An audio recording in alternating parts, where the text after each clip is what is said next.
In this video, I'll show you how to import your Google Contacts to your iPhone.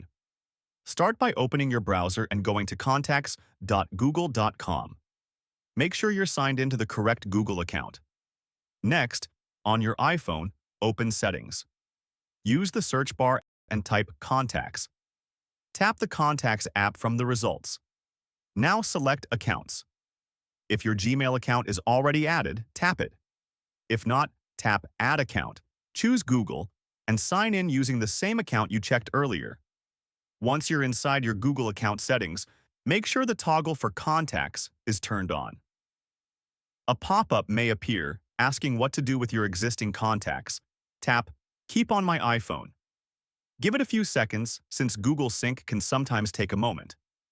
Then open your iPhone's Contacts app and scroll through to confirm that your Google contacts have been imported.